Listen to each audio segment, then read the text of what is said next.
Hello? Can you hear me? I can hear you, but I can't see you yet. Ah, there you are. Hi. Can you can Yeah, you see me now? yeah, I can see you now. Okay. I feel like that old Verizon commercial. Can you hear me now? Yeah, where he takes every two steps and says it, yeah. Yeah, can you hear me now? That's what I feel like screaming to President Trump. Can you hear me now? Yeah. Can you see us now? You should have, man. What I would have given yesterday to have him personally come in here and unannounced to eat dinner with us last night. Oh my God. What It, happened what happened it last night? was, okay, well, we have a national menu. They're giving all this funding for our food. The world thinks that because we're in federal prison that we're eating, steak and shrimp. And, sorry to break everybody's newscast there, but, we're not. We're eating dirty dishwater and bugs. But, and I mean that quite legitly. But last night, they are so completely out of food in the kitchen that they're having to pull our meals and make things up. And so last night, every Wednesday is supposed to be hamburger day. And so everybody out there thinks, oh, hamburger and french fries, y'all are eating great. We actually did a drum beat with, first of all, it wasn't hamburger day yesterday, but they were out of food, so they're having to pull out of the freezer because there is no fresh food. There's no fresh meats of any kind. There's nothing. So they pulled the frozen hamburger patties, and when they cooked them and served them with the french fries, I'm not exaggerating, I got 4 french fries on my tray. And the hamburger patty, literally there was a drum beat at our table. People were picking up their hamburger patties and banging them on the table to a drum beat because they were so hard. You couldn't break them. You could not break the hamburger patties or the french fries. We could have put caulking in between these patties and built a house. They were concrete. And it was unedible. No one, you could not eat the food. And so, I was elected, of course, at the table to please go say something to the kitchen staff about this. And so I approached the kitchen staff and I said, hey, can somebody explain this? What is happening? What is going on? No one can eat this. I've had to pull my own teeth out because I couldn't get help. Now y'all are going to pull the rest of my teeth so that I can get dentures, but you're telling me I'm going to have to wait up to 3 to 5 years after they're pulled, so I won't be able to eat it all. And I've never had a cavity a day in my life. This is from bone loss, from my gastric bypass, and no vitamins, no iron transfusions, no fresh food at all. Why are you serving us like this? And that lady looked at me, tossed her head back and laughed and said, well, I guess maybe you shouldn't come to prison and you wouldn't have to eat that. I just could not believe that this woman was so callous about it. And then today, they did fish day, which is supposed to be on Friday. They had to go back into the freezers today and and the french fries were 2 years old. They brought the label from the french fries. They were 2 years old. They were outdated by 2 years. And so today they gave us the little fish patties that were frozen and breaded. And again, today you could do a drum beat with them. You couldn't break them. They were completely unedible. And guess what they've started doing now? I've been here at this facility for a year, in for almost 16. Guess what they've started doing now? Because we reached out with a letter to the FBI, and that made them so angry here. But now, for the first time in a year, they're actually providing us with silverware in the kitchen, and they've put out plastic silverware now. They're actually giving you guys silverware? Yeah. Wow. Yeah, finally. A year. It's been a year.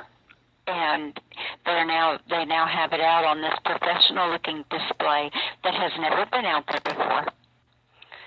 And now we have forks and spoons. Never have had those before. And we have real cups. We've never had those before. But they can't wash them because there's no soap. So they're giving you these utensils, these trays, and these cups to use. They're actually doing that now. But they're not washing it with soap? No. You guys have over 1,500 females there, and they're not washing it with soap. That's a health safety hazard. It's beyond that. And when I addressed it to them, the kitchen supervisor told me, with a straight face. I couldn't believe it was with a straight face. We're still human beings, even though the BOP teaches their staff that we're not. They teach them that we're monsters. They teach them that we deserve everything that they can dish out, that our punishments are not just being removed from society and our families, but also whatever else they choose to inflict. Even though their program statement now, the artfully crafted program statement, says something different. That's not reality. He told me that there's an announcement. There are roaches and rats in every kitchen, everywhere. That is a common problem, and that it is not anything that we need to be concerning ourselves with. Excuse me? They close commercial kitchens down. They make this product called Raid because people at home don't want rodents and insects crawling all over their pots and pans and dishes. And here it's just a completely normal, completely, absolutely acceptable thing. And then, we have 2 kitchen employees here with the BOP, which, I'm a former business owner. And if one of my employees owned a company that could get its product from my money and my product line, I would see that as stealing from me. And, so we've got people who own food trucks who work here, people who own restaurants, and they're taking naps in their offices here, turning out the lights, literally going to sleep. Literally laying down and going to sleep. That's BOP staff that's doing that? Yeah. They're just turning off the lights, telling the kitchen staff, don't blankety blank interrupt me, and literally going to sleep on the clock. And then not overseeing the cooking, giving them barely anything to feed us with. They refuse all seasoning. All the seasonings are in staff dining. We can't even access them. And if you cannot afford to go to commissary, you haven't eaten in the past couple of days here because there is no food. 4 French fries and a hamburger patty that I could not even break with my teeth. And then today, the fish. Tonight is the frozen. I don't know if you remember this far back. I don't even know that they serve these to children anymore. But those little square, rectangular pizzas that just are basically bread. There's nothing really on them. That's what our pizza is one slice of that. But it's outdated, it's frostbit, it's going to be burned when it's served to us, but that's going to be our dinner tonight. So you're surviving on bread and water, and 3 girls got in trouble because we're blamed for the food shortage, the inmates are. Oh, well, if y'all would stop stealing all the food, we wouldn't have that problem. And an inmate cannot haul enough stuff out of that kitchen that it should affect a 1,500-woman compound. That's not common sense. But employees having food rerouted to a different address or loaded into their vehicles or embezzling money into other things, now that makes perfect sense. But we can't load enough little Ziploc bags of food out of there, which, by the way, is our food, so I'm not sure we're stealing it, when the government has given it to us for our survival. But women are now stealing. They've resorted to getting loaves, whole loaves of stale, and stale, it's half toast, stale white bread to bring back to the units so that they can eat peanut butter sandwiches or something because they're hungry. So whatever they're doing with this money, Congress needs to come find out. Because you're talking about $7.1 billion. If you did everything, I did the math. If I had to buy the top name brand of toilet paper, feminine products, toothpaste, everything myself, because they don't supply it. They don't supply any of that stuff. They're telling you they do. They don't. We get toilet paper. They do supply that. But if we had to buy everything at top price, you're looking at approximately, and say we paid $5 per meal, the BOP budget says $2 per tray is what they're saying we cost. If we just up it to $5, it comes out to roughly a little under $40,000 a year. Where's the $7.1 billion? That's an astronomical number when, we could. Do you know how many of us would garden? I've given the idea to the warden. Let us do a massive garden with fresh zucchini, tomatoes, cabbage, eggplants. We can grow that. Seed is cheap. We can do it. We can work the gardens and not only feed the compound, but we could do a charity outreach to the homeless shelter, to women and children who don't have food out there. We could donate our excess. They would rather get this funding, not feed us, not buy what they say they're buying for us, instead of letting us do something positive and productive. It makes no sense. They're hurting us, and they're hurting us with joy. They're finding joy in it. My friend downstairs, she has a cyst. She has three cysts on her body right now, but they've had to cut open every day, and they will not give her any pain medication. They're telling her to eat Tylenol, ibuprofen.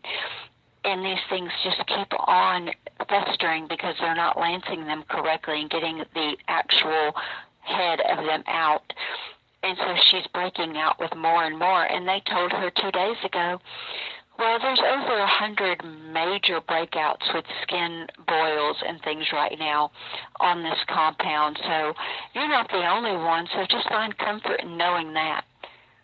They're not giving any kind of antibiotics or actually treating these people? Can you imagine? No antibiotics. This girl has open staph infections. No antibiotic. There is not a doctor out there that would say, no, that's the correct course of treatment. Yes. No treatment. Correct. Yes. Let's do that. No doctor would ever do that. They would lose their medical licensing for that. They would be sued and probably arrested for cruel and unusual punishment. But that's what they're doing. That's another thing, that if I could have 1 hour of our president's ear, our Congress's ear, this immunity situation that they have, it makes me sick. It should make the world sick. They should be sick that they have qualified immunity even in death. Even in death, can you wrap your head around that? They can kill us, which they do, by the way, and that's not a light statement. I'm not saying that because I hypothetically feel like that because I'm a prisoner. I'm saying that because I've watched women take their last breath. I've seen more women die, slow, agonizing, mouth filled with feces, just horrible deaths, screeching in pain death, because they could not get an antibiotic. they could not get to an outside hospital. And then I found out when you do get to an outside hospital here at this prison, the prison actually dictates what the hospital's care is going to be. That's illegal. Those people are dictating that we don't get treatment.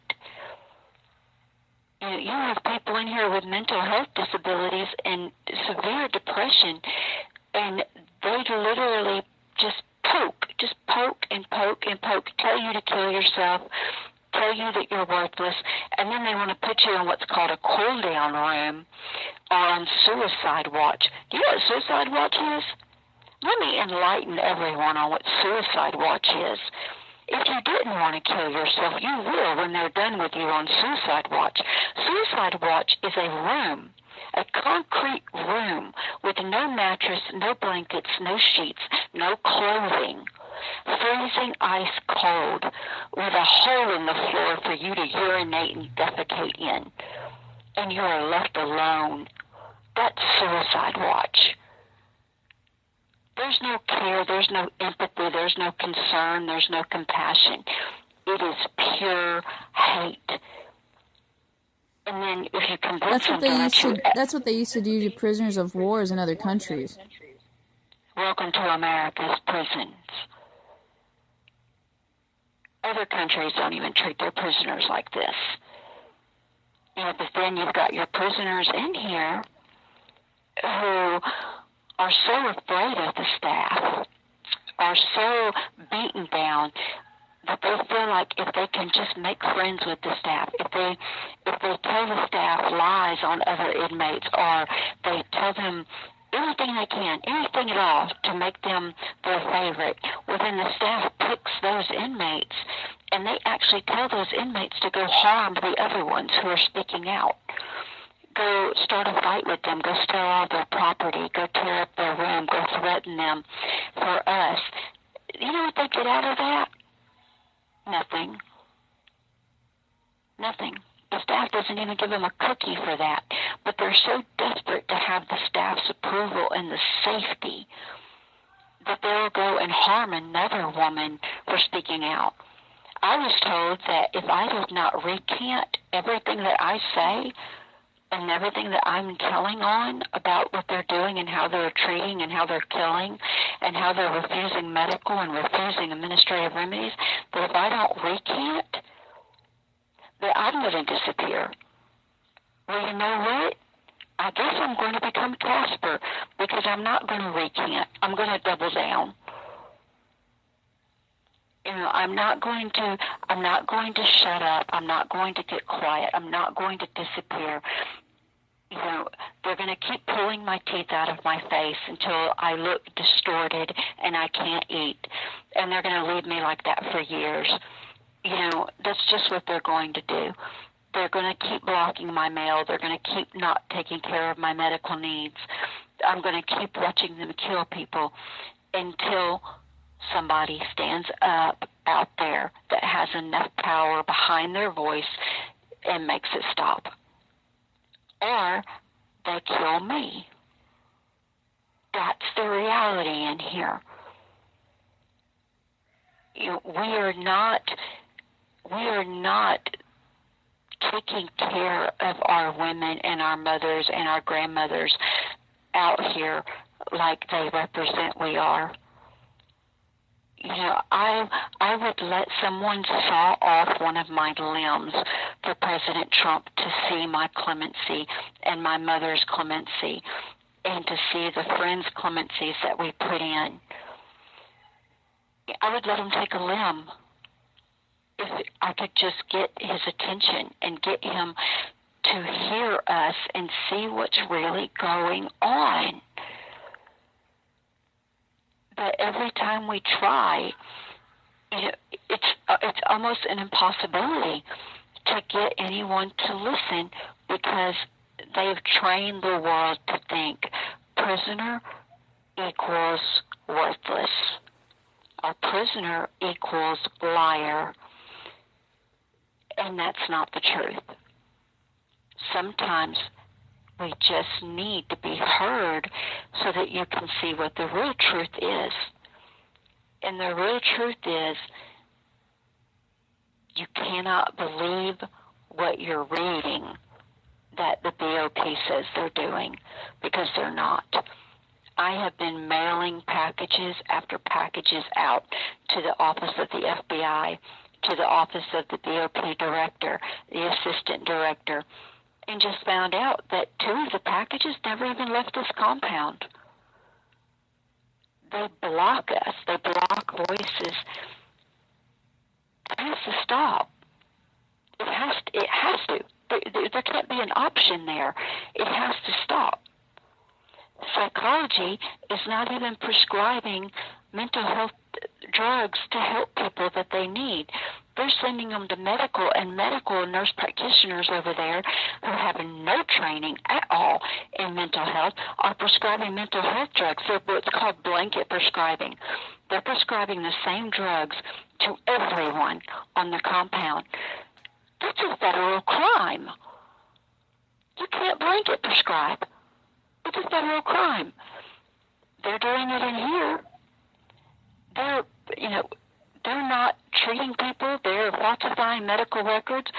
Why isn't psychology prescribing antipsychotics and antidepressants and things? Instead, they're sending you over to medical, to people, and telling you that medical has to prescribe that for you, that they can't. That's not done anywhere else. There's no proper training in here. Do they even have a certified psychologist on the compound? No.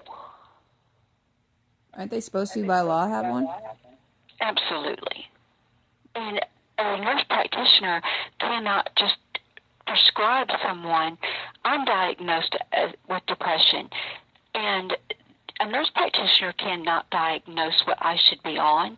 I take nothing for my depression, and I have to battle through it every day with other women coming to me, begging me for help.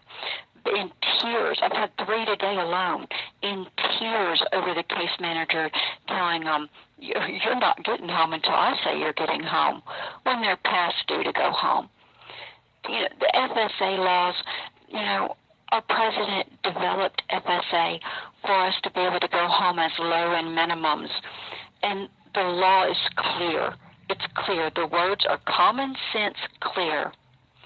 That if you are a minimum or a low, you shall be placed into pre-release custody, home confinement, supervised, release at any point in your sentence.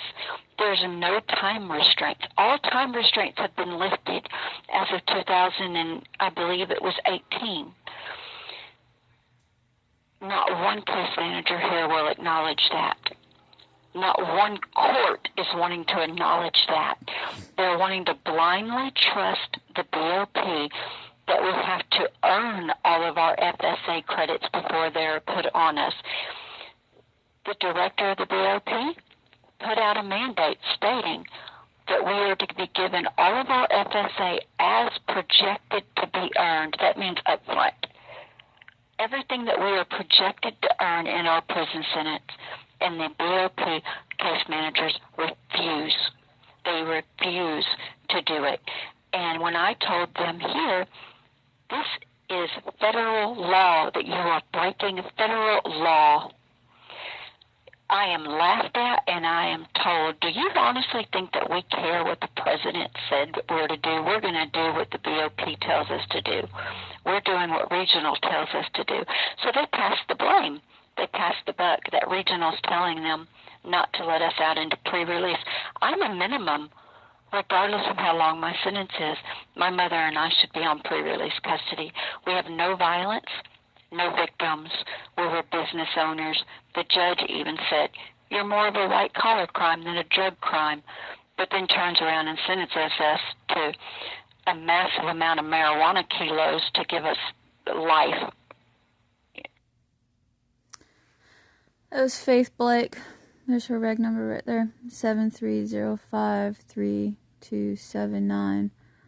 Her name is Faith Blake. Her mom's name is Barbara Lang. They have their clemency packages, and to be honest, she will most definitely be facing retaliation for stepping out and saying the truth and standing up for those who are too scared to. President Trump, she needs your help. Alice Johnson, she needs your help. Pam Bondi, she needs your help. She has cried out and asked you guys repeatedly, and you have said, that you were. You said that you were standing up, that you were trying to change the system, that you wanted people to come forward and speak the truth. Well, there it is. So help her. She's at FCI at Aliceville. This is January 21st, 2026. She needs your help.